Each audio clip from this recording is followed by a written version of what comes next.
सब जग जाने राम करे सब जग जाने राम सब जग जाने राम करे सब जग जाने करहु प्रणाम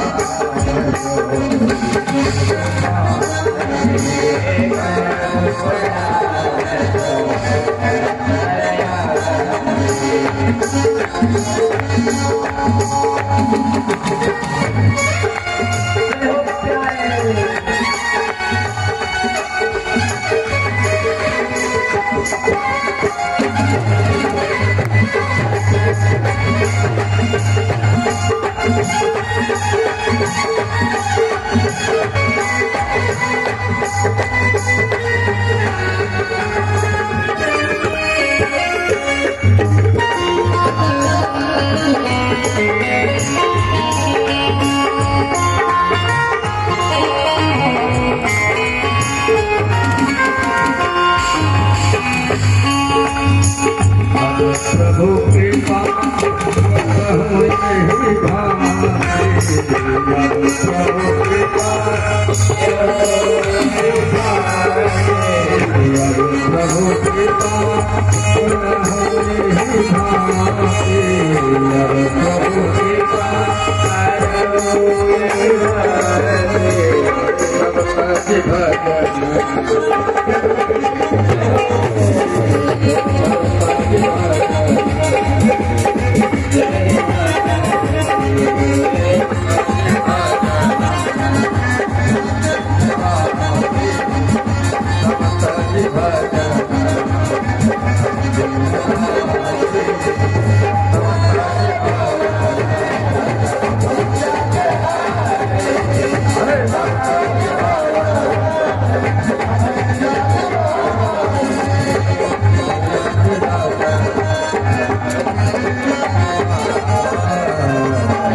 सुखदेव जी कहते हैं कि अब हम तुम्हें सूर्यवंशी कथा सुनाएंगे,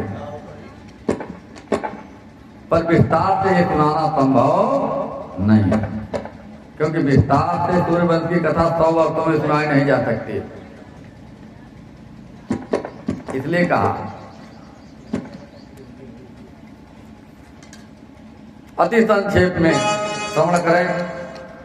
भगवान श्री नारायण के नाभि से कवन ब्रह्मा जी का जन्म और ब्रह्मा जी के बेटा मरीचि, मरीचि के बेटा कश्यप, कश्यप जी के बेटा विवस्वानु, विवस्वान के पुत्र सूर्य जिनके सूर्यवंश चला। विवस्वान सूर्य के पुत्र साधदेव मनु, उनकी श्रद्धा नामक पत्नी पर संतान कोई नहीं हुई। पुत्रेष्टि यज्ञ करवाया। श्री वशिष्ठ जी ने रानी की इच्छा अनुसार बिटिया का जन्म हो गया। राजा बोले मुझे तो बेटे की अपेक्षा थी, फिर भी वशिष्ठ जी ने ऐसा संकल्प बल कि बिटिया को ही बेटा बना दिया। बाद में मनु महाराज के फिर 10 बेटा हुए। एक ठाकुर, निगसर्याते, दृष्टि, नवक, कवि, ऐसे 10 पुत्रों से ही सूर्यवंश का विस्तार हुआ। सरयाती नामक जो पुत्र था उसकी बेटी एक सुकन्या हुई। उस कन्या ने द्रौपदी च्यवन मुनि के नेत्र फोड़ दिए। आपको कथा साफ सुनाई दे रहा है ना? हाँ, हाथ उठाइए, साफ सुनाई दे रहा है ना? कहीं नहीं समझ में आया तो हाथ हिलाएंगे तो मैं समझ जाऊंगा, समझ में नहीं आ रहा। कहीं कहीं हम आगे निकल जाते हैं, कथा ऐसे होती रहेगी धीरे धीरे, आज नहीं कल नहीं, साल भर बाद फिर देखेंगे कथा होती रहेगी तो सुनाई जाएगी अच्छे से। जितना समय रहे उतने में ही सुनना चाहिए, लेकिन साफ सुनाई देना चाहिए। सरयाती नामक जो पुत्र था उनकी बेटी एक सुकन्या हुई। उस सुकन्या ने धोखे से च्यवन मुनि के नेत्र फोड़ दिए। कैसे? अनजाने में ऋषि महात्मा तपस्या कर रहे थे। च्यवन मुनि हजारों वर्ष तपस्या करने के बाद उनके शरीर में दीमक लग गई। जब तपस्या करने बैठते हैं साधक, ऐसे ध्यान में जाते हैं तो उन्हें यहाँ के अलावा, भगवान के अलावा कुछ ध्यान में रहता नहीं है। दीमक लग गया, लेकिन उन्हें अपने शरीर की ख्याति नहीं है, पता नहीं शरीर है अपना। ऐसा ध्यान होना चाहिए। मन लगा जितने भजा एक बार सीताराम को, तो क्या हुआ? तर गया और पा गया है वो ही मुक्ति धाम को। कैसे करेगा? मन लगा के करेगा, तन मन धन सब होगा, तब होगा, ऐसे नहीं होगा। भगवान की कृपा का अनुभव ऐसे नहीं होगा। नेत्र जब फोड़ दिए अनजाने में, इसलिए उसका परिणाम क्या हुआ? सब लोग सोचा कि इनका भरण पोषण कैसे होगा, इनकी तो आंखें फूट गई। इसके लिए च्यवन मुनि के साथ ही उनका विवाह करा दिया गया। च्यवन मुनि बड़े तपस्वी थे। उन्होंने अप्सरी कुमारों के प्रभाव से पुनः युवान बना लिया अपने आप को। इन्हीं दरियाती के वंश में महाराज रेवत हुए। उनके 100 पुत्रों में सबसे बड़ा बेटा सुखदेवी, उसकी बेटी रेवती, जिन रेवती का विवाह बलराम जी के साथ हो गया। सुखदेव जी कहते हैं, परीक्षित, अब मनु महाराज के जो दूसरे बेटा थे नभक, उनके बेटा हुए नभाग, और नभाग के बेटा हुए परम भागवत थे अम्बरीश जी। अम्बरीश जी तो भगवान के अकिंचन भगत, सप्तनी वसुंधरा के एक अधिपति, आठों याम सेवा भगवान की करते थे। ठाकुर मंदिर की सेवा एकदम अम्बरीश जी तत्पर रहते थे सेवा करने में। अम्बरीश जी की भक्ति ऐसी, भगवान स्वतः पंखा झलते थे अम्बरीश जी को। ऐसी भक्ति थी अम्बरीश जी की। यदि नो भवान प्रीत तरगुणाशय सर्वभूताभ्य भावेन दुजो भवतु विज्वरः।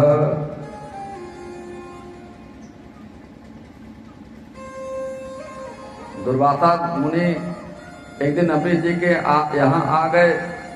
भोजन में देरी हुई तो दुर्वासा जी श्राप देना चाहते थे, लेकिन भगवान ने सुदर्शन चक्र जी को लगा रखा था कि अम्बरीश जी की रक्षा करना।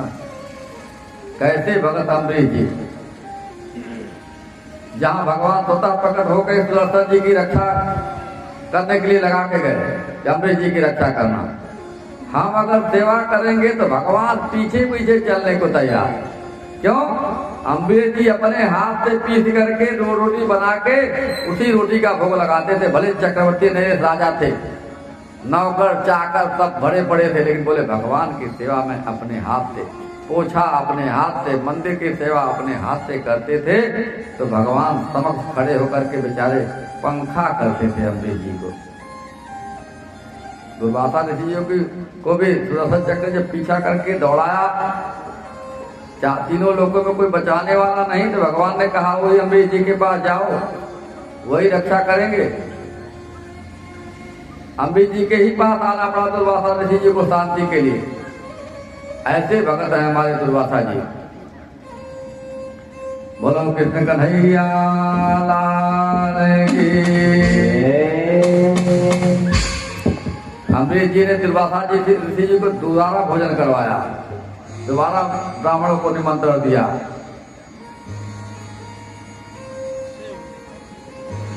अब इसीलिए इन्हीं के वंश में हरिश्चंद्र हुए, सत्यवत मनु हुए, रोहित के बाहु हुए, सगर राजा सगर के हम हजारों पुत्र हुए। और इनके अश्वमेघ का घोड़ा इतने चुरा लिया, उसी के श्राप से गंगा जी को प्रकट होना पड़ा। क्या करे? कपिल भगवान कुपित होकर के नेत्र खोल करके 100 पुत्रों को 60,000 पुत्रों को भस्म कर दिया। ऐसा है ब्राह्मणों का क्रोध। अब क्या करे? गंगा जी को जब भागीरथ जी लेके आए, इनके पुत्रों को तारने के बाद आगे जब चली, जन्नू पुत्री बनकर के जन्नू ऋषि की कुटिया बहा ले गई। तो जन्नू ऋषि ने एक ही अंजुल में गंगा जी का पान कर लिया, पेट में चली गई एक अंजुली में गंगा जी। तब भागीरथी जी बोले, महाराज समाज का कल्याण कैसे होगा? तब जन्नू बाबा ने उन्हें फिर प्रकट किया, उन्हें जानवी नाम दिया। समस्त सकल पुत्रों का उद्धार हुआ और इन्हीं भगीरथ के वंश में राजा जब पर्णु हुए, पर्णु के सौहार्द के अगत अस्मत के नारी कवच के खटवांग के दिलीप के रघु के नाम से रघुवंश चला। रघु महाराज के बेटा अज और अज के बेटा दशरथ और दशरथ जी के घर में चारों भैया राम लक्ष्मण भरत शत्रुघ्न जन्म ले लिए। बोलो कृष्ण कन्हैया लाल की जय, रामचंद्र की जय, भैया की जय। जन्म ले लिया। परीक्षित जी कहते हैं, हमें तो बस प्रभु राम जी की कथा सुनी तो 2 अध्यायों में सूक्ष्मता से सुनाई। और देखिए श्री राम जी की चर्चा द्विज में अवतार हुआ, राम लक्ष्मण भरत शत्रुघ्न, और उनकी शक्तियों का प्राकट्य मिथिला में हो गया। 4 बहू एक ही साथ एक ही परिवार में। हम भी अपने हृदय भवन को अवध और मिथिला बनाकर शक्तियों के साथ उन चारों राजकुमारों को हृदय में विराजमान करें और अपने हृदय में ही राम राज्य की प्रतिष्ठा करें। और वो कैसे संभव हो? देखिए, चारों भैयाओं में सबसे बड़े राम, लक्ष्मण, फिर भरत, फिर शत्रुघ्न, सबकी कीर्ति है। आज तो चारों बहुओं को पा करके आनंद हो गया। आनंद ही आनंद बरस रहा, गुरुदेव तुम्हारे चरणों।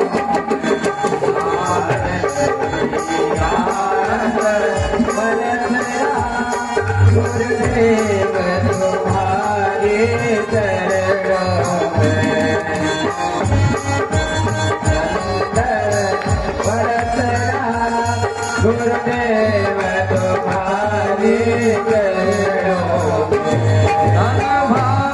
हमारे आज हुए धन भाग्य हमारे आज हुए, दर्शन पाए कर गुरु के, तुम दर्शन पाए कर गुरु के।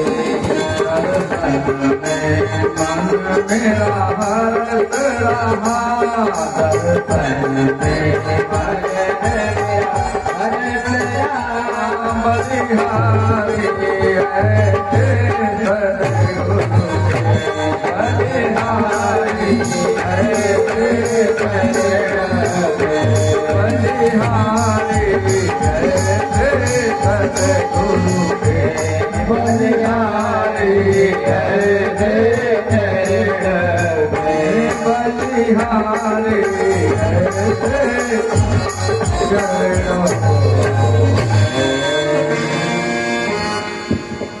भगवान की भक्ति कहती गोस्वामी जी कहते हैं, भरत चैत्र कर नेम, तुलसी जे सादर सुनहि।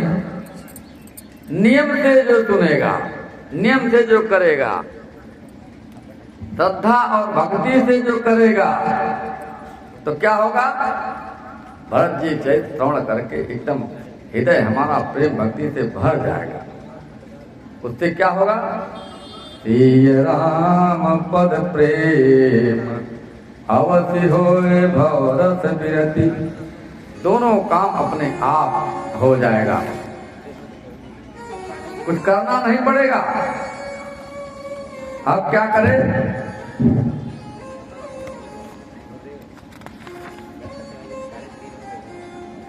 अरे तन जन्म का तो क्या आधा घंटा 4 बजबे गए 4:15।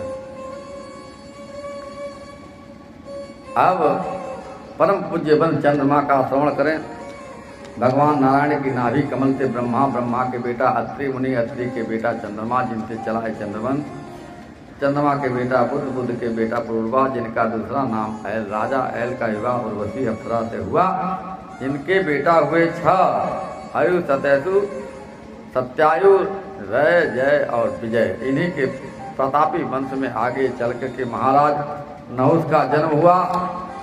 नहुष के भी 6 बेटा, यति, याति, आयति, इति और कृति। उनसे सबसे बड़ा बेटा यति, आगे यति ही हो गया, दूसरे नंबर का याति। महाराज के 2 विवाह हुए। शुक्राचार्य जी के देवानी से और बृहस्पति की बेटी समिक्षा से, दोनों रानियों में से एक से 3 और दूसरे के 2 बेटा, माने 5 संतानें हुई। यदु, तुर्वसु, अनु, पुरु, ये संतानों के सबसे छोटे बेटे का नाम जो पुरु, ये पिता का अनन्य भक्त था। शुक्राचार्य जी के साथ से जब याति बूढ़े हो गए तो उनकी वृद्धावस्था पुरु ने ले लिया और अपनी जवानी पिता को समर्पित कर दी। कैसा बेटा! इसलिए महाराज पुरु ने ही चक्रवर्ती सम्राट बनाया। बड़े पुत्रों को साथ दे दिया कि तुम्हारे वंश में कोई चक्रवर्ती नरेश नहीं बनेगा। अब परीक्षित पुरु वंश में ही राजा दुष्यंत का जन्म हुआ, जिनका बड़ा प्रतापी पुत्र भरत, जो बचपन से ही सिंहों के साथ खेलते। प्रतापी वंश में राजा रंतीदेव हुए, जिन्होंने राज्य में एक बार सूखा पड़ जाने पर अपना सारा धन प्रजा में लुटा दिया। ऐसे राजा अपने पास कुछ नहीं रखते हैं, सब प्रजा के लिए है। राजा रंतीदेव 49 दिन तक स्वयं भूखे रहे। कैसे राजा! ऐसे पुरु वंश में परीक्षित आपका भी जन्म हो गया। महाराज सूरसेन के बेटा हुए अलग हुई। इन्हीं का नाम वसुदेव जी की 7 पत्नियां थी। इनमें 7वीं पत्नी देवकी के गर्भ से 8वीं संतान हुई। उसमें 8वें संतान साक्षात भगवान कृष्ण हुए। उसमें 9वीं एक बिटिया जो परीक्षित जी तुम्हारी ददिया माँ लगती है, नाम है सुभद्रा देवी। भगवान श्री कृष्ण की छोटी बहन। भगवान श्री कृष्ण का जन्म तो हुआ मथुरा में, पर जन्म का महोत्सव मना कहाँ? गोकुल में। वृंदावन धाम आ गए। 6 वर्ष तक वृंदावन रहे। बाद में लीला करने के बाद अक्रूर चाचा के साथ मथुरा चले गए। कंस को मार करके 14 वर्ष मथुरा में रहे। 25 वर्ष की अवस्था में मथुरा से भागे और द्वारकापुरी बसा करके समुद्र के बीच विराजमान हो गए। द्वारकाधीश की 125 वर्ष की अवस्था में सारी पृथ्वी का भूभाग संभाल करके परम धाम प्रस्थान किया। आज परीक्षित जी बोलते हैं, महाराज बस हो गई कृष्ण कथा। सुखदेव जी बोले, हाँ और क्या हुई तो सुना दी। परीक्षित तो बेचारे घबराए कि मैं कब से सोच रहा था कि मेरी परम जिज्ञासा थी कि मैं कब कृष्ण कथा प्रारंभ होगी, और महाराज जी तो 1 मिनट में सुना दिए।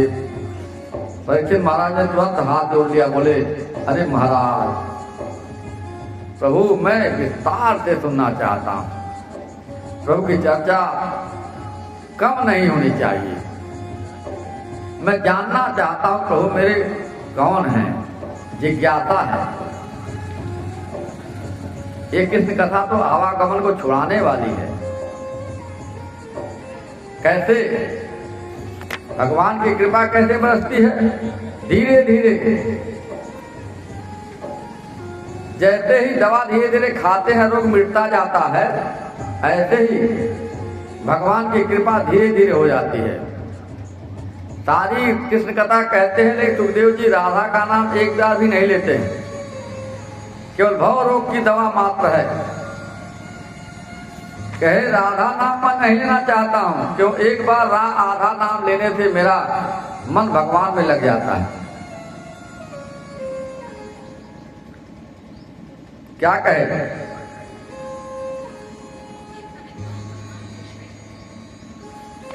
कहे मैं पूरी कथा सुना नहीं सकता हूं। सुखदेव जी गदगद हो गए कि भगवान की मंगलमयी कथा से 3 का कल्याण होता है। किसका किसका? जो वक्ता होता उसका, प्रेक्षकम श्रोत्री पार्थ शरीरम यथा, जो भगवान की मधुर कथा का गान करता है उस वक्ता का और कल्याण होता है। श्रोता का होता है, जो चैत्रों के बारे में सुनता उसका होता है परम कल्याण। जब भगवान की प्रसादी मिलती हो तो भक्त का होता है। इसलिए कहा भगवान पुरुष प्रहत जान स्थित तत्क्रियावधम। भगवान तो परम पुरुष हैं, राधा भगवान की आह्लादनी शक्ति हैं, उनकी भजन के बिना कैसे होगा। कहे महाराज उग्रसेन पर इतना इनका बेटा हो गया कंस से महान उद्दंड। कहे कंस सिंहायाम धातु, कंस शब्द बना है माने सिंह से, बहुत मारपीट करने वाला उद्दंड।